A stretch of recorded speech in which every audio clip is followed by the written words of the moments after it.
Father Rob Arsenault, Annunciation of the Lord Parish. It's Wednesday night, and so it's my kind of my time to come with you and just kind of again opening up this other channel and having a way of talking with you and kind of interacting with you a little bit. What I often do at these chats is I kind of just bring you up to speed on a few things that are happening, kind of like on Sunday afternoons. There's a couple things I'm quite pleased with, right? This is in the hall next to me now. There's a setup for something called Fall Fest, which is a youth organization. It's not organization. It's a program they're going to run on Friday night. And in the past couple of years, we've had it more of an assembly of young people coming together, a bit like a mini World Youth Day kind of thing, and with music and speakers. But this year with the restrictions, they're going to do it essentially online. But the level of production is really quite impressive. This is stuff I've never seen in a Catholic circle. Maybe World Youth Day, maybe. But very, very well done. And I'm very much looking forward to that. I'm supposed to meet later this week with another group. They're doing stuff for seniors. So we have something for youth, something for seniors. And this is out of the outreach that we did at the very beginning of the pandemic, where we phoned everyone and we've identified that there are seniors really not so much physically in need, but just socially isolated. Like they're cut off. They need support and trying to put together this idea and how we do it. Again, very much lay led. A group of people just saw the need and they put together a program, and it's quite impressive. Again, I've said this a number of times that even as a template for how to do things like this, I think it's just really well done. And we meet with them on Friday, and we're going to talk more about how to roll that out in November. I think November 11th actually will be our first noonday mass with their seniors, and I'm just really looking forward to that. I continue to work with Amazing Parish. This is an organization out of the States, and it's something we've been trying to work on the last few years, and some coaching, personal coaching. But they've asked us. Patrick Luciani is kind of one of the founders of this, and having these conversations with people, like where you spend time just kind of almost wasting time, with parishioners, but more than wasting, you're investing in them. And these 3 conversations, how are you doing, and praying, and what's your faith journey? It just changes people when you do that. And then taking those 2 conversations and saying, okay, how do we apply that? And we had our first, my second round now of meetings, and I had our first one today with a group of people who I know. I mean, they're not strangers to me, but still, there's something about doing that's really, really edifying. It's a lot of work, but investing in people in a real way, which is very edifying. And that's what I'd like to be talking about. That's what I'm kind of comfortable with. Like, I'd like to share these things with you and be kind of a part of that. But in all of that is sort of this new news, kind of something, I guess, I don't even know kind of where it's all coming from. It seems that the Holy Father was involved in a movie that was put out about his life and kind of where he's coming from. And in one small segment of the movie, which I haven't seen, I've just heard secondhand sources, was the Holy Father kind of talking about civil unions for people who are gay, and what that all means, and how that plays out, and in support of that, it would seem. I don't even really know. I've read some secondary sources, and it's sort of strange, because I didn't know that was coming. I didn't know that this movie was being made, and it wasn't like there was sometimes a conference of bishops and you hear these kind of things talked about, and this is the policy. It just sort of comes out in the news, and it's some of the strength or weaknesses of social media is it's sort of out there, and now it's sort of the expectation. Like, I'm coming on tonight around 8:30 as I normally do. Do I say something about this? Am I ready to say something about this? Should I say something about this? Do I have to apologize for not having a prepared statement? It's really quite a quandary. I was thinking about, I haven't had a Lord of the Rings reference in a long time, and there's a scene in the movies. It's not actually in the book, but in the end of the second movie, Sam gives this little soliloquy. He kind of gives a speech about such times as these. That the heroes in those stories didn't go looking for adventure. Adventure kind of found them. They found themselves in these situations, and they just did the best that they could. And that's sort of where we're kind of left with. And it feels more and more each day like we're kind of in one of those moments one of those periods of time that maybe in the future we'll look back on and make more sense of. But there's just so much rancor and tension and discord. I've never in my life, and I know people say that, never in my life, I mean really never in my life I've ever kind of experienced the tone and there's always been division, okay, fair enough, but it's a whole new level, and it's on politics, both in the U.S. and even in Canada. Like we almost had a snap election, like just the rancor and the back and forth and what to make sense of. And there's very real racial tensions. Like I grew up, maybe in the 70s into the 80s, and the Watts riots in Detroit, or I'd heard about these things. And I guess the LA riots, I can't remember when that was, but I remember seeing some of that. But now it's here. Like this is, March, a decision was made just the other day here in Ottawa. And they're walking down streets that I was there. I was in that park not too long ago meeting with somebody. It's just very, very close and very real. And then even within our church, it seems to have the same kind of tone. And I know, I feel the kind of the pressure that, I'm supposed to make a statement on this. And for some people, I think it's a fairly simple and an easy answer. Now, the funny part with that statement, funny is probably a bad word to use, but the challenge is that the simple is very different for other people. Like some of you probably want me to come out and say something against this, and someone might say it for this, and you have opposing views. It's not like you just follow the crowd on this one. And I haven't even had a chance to even think about all this, or again, what's the appropriate answer? And I guess it kind of just a mini kind of processing and thinking about today, do I say something? Do I not say something? If I say something, I, get off on the wrong foot. If I don't say something, then I'm avoiding the issue.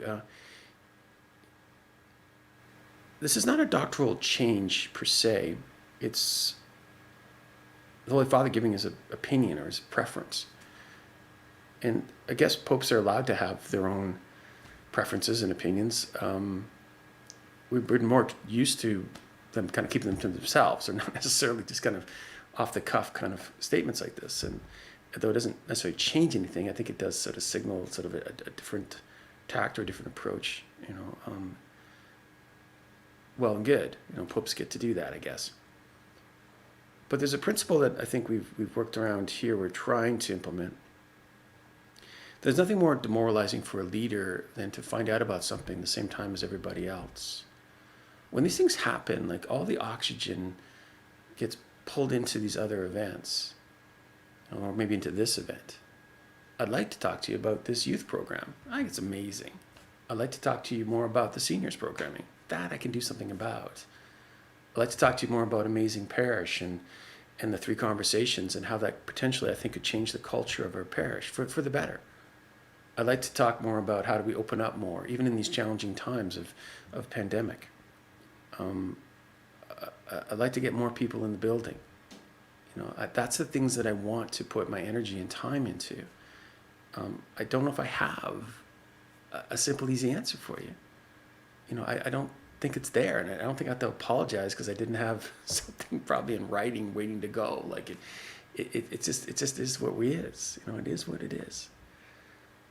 What I do believe is for 2,000 years, the church has dealt with some pretty hard stuff.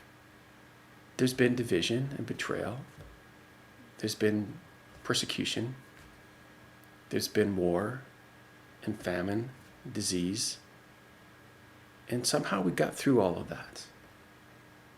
And there's been great saints. And there's been movements and counter movements. And there's been amazing achievements in incredibly difficult times. There's been beauty and true and justice. And these are the things that always will be. And my role as pastor is it's a lot of waterfront I have to take care of. There's thousands of souls that live in the geographical boundary of this parish, and to a certain way, I'm responsible for all of them. And I'll do my best for that. And that's almost a bit of a chivalry, maybe it's kind of an old-fashioned notion, but I actually take that kind of seriously. I don't have a ready-made answer for everything that happens. It's sort of like this direct democracy. If you have a camera and a YouTube channel, you can do this, and great. And probably my great consolation is there'll be maybe a dozen people will watch this, and then I can go to sleep, and that'll be that. But through all of the strife and difficulty, I truly believe that Christ is who he says he is, that the Holy Spirit is active, and that people of goodwill can find practical, pragmatic, and useful ways to make that happen. And if that's the focus, like at least that's the main focus, these other things will play themselves out. I think I said to you a couple of weeks ago in a homily, like, it's going to get colder, it's going to get darker. It's Ottawa, it's wintertime. But also, there'll be an election in the States. I think it's November 3rd or 4th. And somebody's going to get elected president. That's probably going to happen. The current government in Canada is a minority. It'll probably go on for a few more months. Who knows how much longer. And there's going to be another election here, and there may be a change, and maybe there won't be a change. Life will continue. The sun will come up. Springtime will come.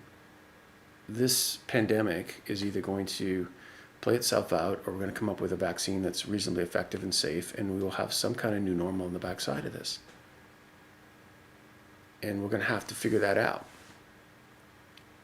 And I'll do my best from my side to find a way through that. And I guess I would ask you to kind of do what you can do, where we are. And we have difference of opinions, and we're going to have different ideas, and it's going to be hard. It's going to be challenging. I would encourage you to try to see not so much someone in another place and say, well, you're wrong. Try to figure out the common ground. It's something I remember. It was Keith. He's a professor. He writes from Boston University, but he talked about when rhetoric is just two monkeys in a tree arguing. You got to come down out of the tree and find some common ground. There has to be common ground, otherwise you're just talking. And somebody at the conference I was at kind of challenged him and said, well, what common ground do you have with cannibals? And he said, well, you both like to eat. Like, you got to find the common ground, right? Peter Kreeft. He's an interesting cat, actually. And so let's try to find something in the other that we can work our way through this, and not to be washed away by it. And I think it's so important. I think it's to see the positive and the good. We have this youth thing happening. That's amazing. The senior outreach, I think, has got the potential to help so many people. And again, I think this amazing parish initiative has a real chance too to make a difference. So my difference in Christ, it's not much of an answer, and I'm sure it's a bit of a disappointment to you, possibly, but it's real. It's where I'm at. I don't have an answer for all of this stuff, and I don't think it's always prudent to just come out with a reaction and an opinion. We're going to get through this, and there's going to be springtime, and I'm really looking forward to that. So I'm going to leave it there. I'm just going to say, I'm going to pray for you all, and I guess as I did on the weekend, I'm going to ask for your prayers, because it's not easy. It's really not easy on a number of levels. So Lord, I'm going to pray for my people. I want to pray for the good people of Beacon Hill, the entire parish here in Gloucester, those who attend, those who have attended, those that, I don't know, maybe aren't even connected and are a very distant connection to the parish. I pray that your spirit would just rile up in their hearts, your spirits, your spirit of light and of truth. I pray for healing and for wisdom, for courage, but courage has many faces. Courage to go against the trend, and sometimes go against even your first initial reaction. Prudence. I pray for Blessed Mother, who again is the patroness of our church. She's were named for her. You know, the Annunciation, she said yes, and Christ became present in this world, and that changed everything. So a new Pentecost, a new awakening, a new beginning. So we do pray for all those things, and I'd ask very in all humility for your prayer as well. Just for prudence, I was asking, like, it's kind of my own request today when I was being prayed with from a couple parishioners, and just kind of the clarity to know what the next good step is, and both the opening and the other things we're talking about, and the wisdom then to implement it, and the courage then to take that step in that direction. Those three things I think are really important: clarity to know what to do, and wisdom to know how to make that happen, and then courage to take that step. Like tonight, believe me, I kind of thought maybe I'd just skip this one, but it's better, I think, to engage than not to engage. It's just not always clear exactly what that engagement will bring. But there I am. So that's where I'm at. God bless you all, and I truly hope that you find